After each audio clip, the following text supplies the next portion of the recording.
Welcome to Standard Academy. This is our lecture number 9, class 9 physics. Our today topic is significant figure. So significant figure क्या होते हैं और इसका क्या role है? So significant figure की definition से हम start करते हैं. And any measurement that accurately noun digits, कोई भी measurement है जिसमें हमें accurately noun digits and first doubtful digit are called significant figures. जो accurately noun digit होते हैं और first doubtful digit जो है, इनको मिला के जितने digit बनते हैं ये हमारे पास significant figure है. और significant figure किसी भी measurement में uncertainty बताती है कि इसमें कितनी uncertainty है. और ये अनसर्टेनिटी तीन बातों पे डिपेंड करती है. सबसे पहले यह है कि वो जो मेजरिंग इंस्ट्रूमेंट है उसकी क्वालिटी क्या है. The quality of measuring instrument, वो जो इंस्ट्रूमेंट है वो कितना अच्छा है. अगर हम मीटर रूल इस्तेमाल करें या मेजरिंग टेप इस्तेमाल करें जो हमने पीछे पढ़ ली है कि ये मेजरिंग इंस्ट्रूमेंट्स हैं. फॉर एग्जांपल हम मेजरिंग टेप इस्तेमाल करते हैं. सो हमने पढ़ा है कि मेजरिंग टेप तो लीज जो है 1 सेंटीमीटर है और उसके बाद में मीटर रूल इस्तेमाल करें तो उसका 1 मिलीमीटर है. तो इसका मतलब ये है कि मेजरिंग टेप के मुकाबले में मीटर रूल ज्यादा अच्छा है, उसकी क्वालिटी ज्यादा अच्छी है क्योंकि वो छोटी वैल्यू को मेजर कर रहा है. और जबकि जो मेजरिंग टेप है वो 1 सेंटीमीटर तक मेजर कर रहा है. और फिर अगर मैं मीटर रूल लूं और उसके बाद वर्नियर कैलिपर ले लूं, सो वर्नियर कैलिपर 1 मिलीमीटर के 10वें हिस्से तक 0.1 मिलीमीटर तक मेजर करता है और जबकि मीटर रूल 1 मिलीमीटर तक करता है. तो इसका मतलब यह है कि वर्नियर कैलिपर जो है वो ज्यादा अच्छी नुमाइश करता है. So the accuracy or precision of vernier caliper is greater than the meter rule.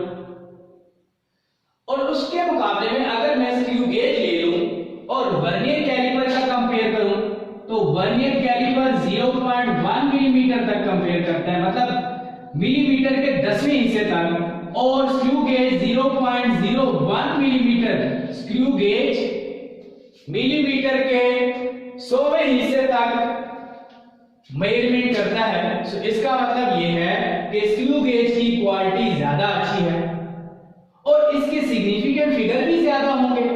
जिसका लीस्ट काउंट जितना छोटा हो उसके सिग्निफिकेंट फिगर उतने ही ज्यादा होते हैं, क्योंकि जितना हमारे पॉइंट के बाद ज्यादा डिजिट मेजरमेंट कर सकता है कोई भी इंस्ट्रूमेंट तो उसके सिग्निफिकेंट फिगर उतने ही ज्यादा होते हैं.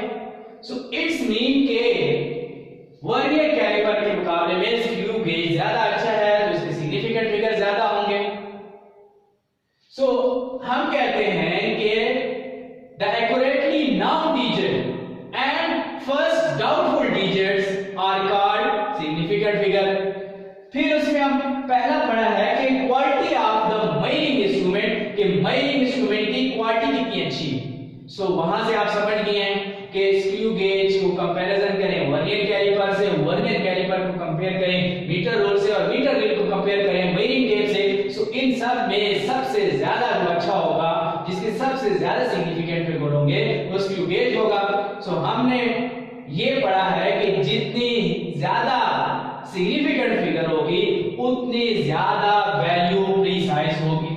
सो अगर आपसे अब ये क्वेश्चन पूछा जाए कि स्क्रू गेज से मेजर की हुई वैल्यू ज्यादा प्रिसाइज है या वर्नियर कैलिपर से, सो आपने कहना है चूंकि इसका लीस्ट काउंट 0.01 मिलीमीटर है जो कि पॉइंट के 100 हिस्से तक मेजरमेंट करता है, तो स्क्रू गेज की जो मेजर की वैल्यू होगी वो ज्यादा प्रिसाइज होगी. और वर्नियर कैलिपर पॉइंट के 10वें हिस्से तक, किसी भी मिलीमीटर के 10वें हिस्से तक मेजरमेंट करता है, तो इसकी प्रिसाइज वैल्यू वर्नियर कैलिपर की स्क्रू गेज के मुकाबले में कम होगी. सो अब दूसरे पॉइंट की तरफ चलते हैं. स्किल ऑफ द ऑब्जर्वर, कि ऑब्जर्वर कितना अच्छा है, वो कितनी अच्छी फरमाइशें करता है। जैसे अगर एक टीचर फरमाइश लेता है जो वर्नियर कैलिपर और स्क्रू गेज को अच्छी तरह इस्तेमाल कर सकता है, तो उसकी फरमाइश ज्यादा एक्यूरेट मानी जाएगी, ज्यादा सिग्निफिकेंस होगी बानिस्बत अगर एक स्टूडेंट जिसको मेजरमेंट लेनी नहीं आती स्क्रू गेज या वर्नियर कैलिपर से, या क्लास के 2 बच्चे ले लें, अगर एक बच्चे को ज्यादा एक्सपीरियंस है वर्नियर कैलिपर स्क्रू गेज इस्तेमाल करने का, तो वो ज्यादा अच्छी वैल्यू लेगा, सो उसके सिग्निफिकेंट फिगर जो होंगे वो एक्यूरेट होंगे और वो प्रिसाइज वैल्यू लेगा। और अगर वो फर्स्ट टाइम ले रहा हो तो उसकी प्रिसाइज ज्यादा नहीं होगी। सो किसी भी वैल्यू को प्रिसाइज करने के लिए, एक्यूरेट करने के लिए फिर नंबर ऑफ ऑब्जर्वेशन ली जाती है। हम जितनी ज्यादा ऑब्जर्वेशन लेंगे उतनी ही ज्यादा वैल्यू हमारी एक्यूरेट होगी और प्रिसाइज होती चली जाएगी। सो तीसरा पॉइंट है कि नंबर ऑब्जर्वेशन मेड, कितनी ऑब्जर्वेशन ली गई है। अगर एक स्टूडेंट 3 ऑब्जर्वेशन लेता है, एक स्टूडेंट 4 ऑब्जर्वेशन लेता है, सो एक स्टूडेंट 5 ऑब्जर्वेशन लेता है, तो नंबर ऑफ ऑब्जर्वेशन जिस स्टूडेंट की ज्यादा होंगे उसको हम ज्यादा प्रिसाइज मानेंगे। जब एक वैल्यू को एक काम को बार बार रिपीट किया जाता है तो उसमें ज्यादा एक्यूरेसी आती है, प्रिसीजन आती है। सो इट्स मीन कि नंबर ऑब्जर्वेशन में कितनी ऑब्जर्वेशन बढ़ाई गई है ये भी ज्यादा जरूरी है। सो जब भी हम लैब में एक्सपेरिमेंट करें सो नंबर ऑब्जर्वेशन ज्यादा करनी चाहिए। सो अब मैंने एक फिगर बनाई है और इस फिगर से एक मीटर रूल है और जिसमें मेटल सिलेंडर है और उस मेटल सिलेंडर को 2 स्टूडेंट मेजर करना चाहते हैं। उनको कहा गया है, ये आपका टास्क है, एक्टिविटी है कि आपने इसको मेजर करना है मीटर रूल से। सो एक स्टूडेंट है जो मेजर करता है वो मीटर रूल से कहता है ये 6.4 सेंटीमीटर है। दूसरा स्टूडेंट कहता है इसकी मेजरमेंट हमारे पास 6.43 सेंटीमीटर है और एक स्टूडेंट है जो कहता है सर इसकी वैल्यूज 32 सेंटीमीटर। सो आपके ख्याल में कौन सी वैल्यू ज्यादा प्रिसाइज होगी? चूंकि मीटर रूल 1 मिलीमीटर तक वैल्यू को मेजर कर सकता है, सो इसमें ज्यादा प्रिसाइज होगी, वो 6.4 सेंटीमीटर होगी। और मीटर रूल का लीस्ट काउंट 1 मिलीमीटर है, सो इट्स मीन के ये जो फर्स्ट डिजिट एक्यूरेट है जो कि 6 है और ये 6 एक्यूरेट 4 डाउटफुल डिजिट है। So it's mean first doubtful digit को भी हम सिग्निफिकेंट मानते हैं। So it's mean 4 is significant but 3 doubtful digit है। लेकिन मीटर रूल पॉइंट के बाद 1 डिजिट तक मेजर कर सकता है।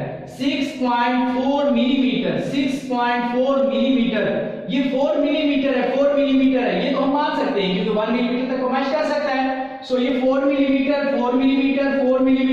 ये एग्जैक्ट है, बट 3.2 और ये 3.2 ये एग्जैक्ट नहीं है, चूंकि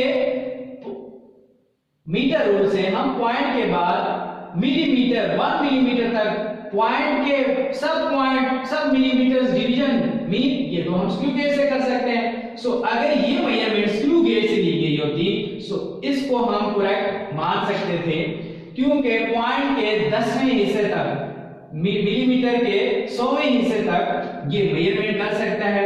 सो 4.3 स्क्रू गेज से परफेक्ट था और वर्नियर कैलिपर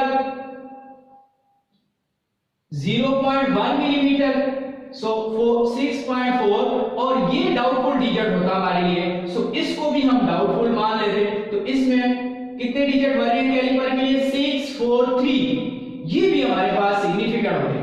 अगर बिलफर्ज हम वर्नियर कैलिपर से मेजरमेंट करते हैं और अगर हम स्क्रू गेज से करते हैं सो ये हमारे पास पॉइंट के बाद एक्यूरेटली मेजर करता है 2 मिलीमीटर तक इन 2 डिजिट तक मिलीमीटर में। सो 6, 4, 4 3 ये एक्यूरेटली नाउन डिजिट थे स्क्रू गेज से, और ये फर्स्ट डाउटफुल डिजिट बनता है हमारे पास। तो हमारे पास ये सारे के सारे डिजिट क्या बनते हैं, सिग्निफिकेंट बनते हैं। सो स्क्रू गेज के लिए हम मानते हैं 6 4 3 2 ये सारे के सारे सिग्निफिकेंट्स हैं स्क्रू गेज के लिए।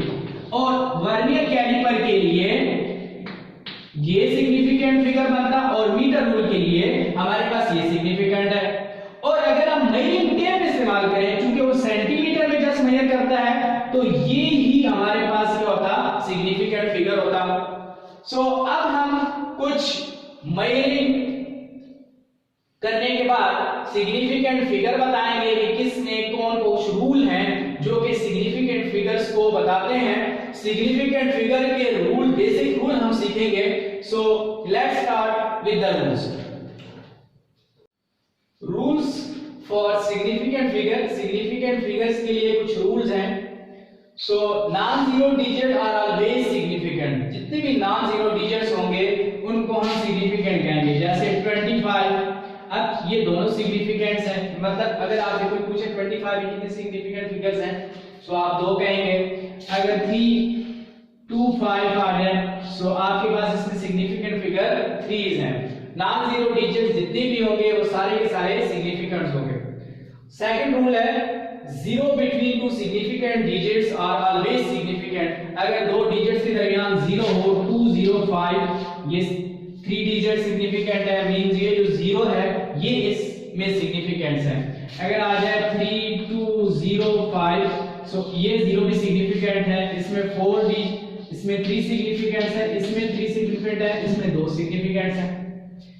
उसके बाद हमारे पास है फाइनल 0 और 0 आफ्टर डेसिमल आर सिग्निफिकेंट।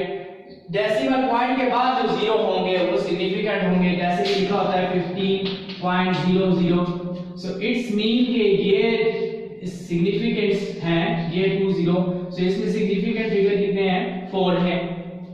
फिर हमारे पास आता है 0 use for the spacing decimal point are not significant. जो स्पेस करने, डेसिमल पॉइंट को शिफ्ट करने के लिए इस्तेमाल किए जाते हैं वो 0 सिग्निफिकेंट्स नहीं होंगे। फॉर एग्जांपल 0.0023, इसमें जस्ट 2 3 सिग्निफिकेंट होंगे। 0.00 जो 0 है स्टार्ट में वो सिग्निफिकेंट नहीं होंगे। इसी तरह अगर किसी टर्म के 3 5 6 0 अगर लास्ट में 0 आ जाए, सो ये सिग्निफिकेंट हो भी सकता है और नहीं भी हो सकता, उसके लिए टर्म्स एंड कंडीशन है। अब कुछ रूल हैं जो फिगर्स को राउंड ऑफ करने के लिए हैं। Rules for rounding the numbers. सबसे पहला रूल ये है, if the last digit is less than 5 then it is simply drop. अगर आपके पास एक टर्म है और उस टर्म में लास्ट जो डिजिट है 1.962 है, सो इस 2 को हम ड्रॉप कर देंगे और 1.96 बनेगा। और 1.96 हमारे पास क्या होगा, राउंड ऑफ होगा इसका, और इसमें सिग्निफिकेंट फिगर अब कितने होंगे, 3 सिग्निफिकेंट फिगर होंगे। सो सेकंड रूल है, if the last digit is greater than 5, अगर आखिरी डिजिट 5 से बड़ा हो, देन हमारे पास क्या होगा, then the digit on its left is increased by 1। उसको हम 1 से इंक्रीज करेंगे। सपोज हमारे पास है 1.57, सो हमारे पास क्या हो जाएगा, सिंपली ये 1.6 बन जाएगा। सो इसमें भी राउंड ऑफ किया तो 1.6 बना, और इसमें सिग्निफिकेंट फिगर अब हमारे पास 2 हैं और ये राउंडिंग थी इसकी। और उसके बाद लास्ट रूल है, if the least digit the last digit is 5, अगर लास्ट डिजिट 5 ही हो, then it is rounded to get nearest even number. तो फिर हम क्या करते हैं, उसको करीबी जो हमारे पास इवन नंबर होता है उसमें कन्वर्ट करते हैं। सपोज करें हमारे पास एक टर्म है 6 5 सो इसमें अगर हम राउंडिंग करेंगे, राउंड ऑफ के बाद ये 1.6 ही रहेगा, क्यों? ये इवन नंबर ही है। और अगर ये ऐसे हो 1.55, सो इसको हम 1.6 कर देंगे। सो नियर रेस्ट जो इवन नंबर होगा उसमें 1.4 भी लिख सकते हैं। सो हम इसकी राउंडिंग ऑफ करेंगे, सो इसमें सिग्निफिकेंट फिगर कितने होंगे? 2 होंगे। सो ये तमाम राउंड ऑफ के रूल्स थे। अब नेक्स्ट लेक्चर ये बहुत ज्यादा इंपॉर्टेंट है फेडरल बोर्ड के लिए और लॉन्ग क्वेश्चन बन सकता है इससे। स्टूडेंट इसको गौर से तैयार करें और इसकी एक्सप्लेनेशन गौर से पढ़ें और उसको तैयार करें। ये जो रूल्स हैं बेसिक्स ये भी याद करें और उसके बाद एग्जांपल के साथ, जैसे एग्जांपल मैंने बताई हैं ऐसे ही आपने बुक की एग्जांपल लेके उससे रिलेट करनी है और फिर तैयार करना है ये लॉन्ग क्वेश्चन में। और बेसिकली यहाँ से राउंडिंग ऑफ का सिग्निफिकेंट फिगर का ऑब्जेक्टिव बनता है जो कि आप लोगों ने बोर्ड के लिए तैयार करना है। मैक्सिमम टाइम इससे ऑब्जेक्टिव आता है और लॉन्ग क्वेश्चन भी बन सकता है। ये इस चैप्टर का लास्ट टॉपिक था। अब हमारा नेक्स्ट लेक्चर इस चैप्टर के न्यूमेरिकल के मुतालिक होगा। हम नेक्स्ट एक्सरसाइज सॉल्व करेंगे। मैक्सिमम न्यूमेरिकल्स जो इंपॉर्टेंस हैं, कोशिश मेरी होगी कि तमाम न्यूमेरिकल को सॉल्व किया जाए। बहरहाल टाइम को मद्देनजर रखते हुए हम सारा कुछ करेंगे। सो अगर आज की वीडियो आप लोगों को अच्छी लगी है तो इस चैनल को सब्सक्राइब कीजिए, शेयर कीजिए, लाइक कीजिए। Thank you.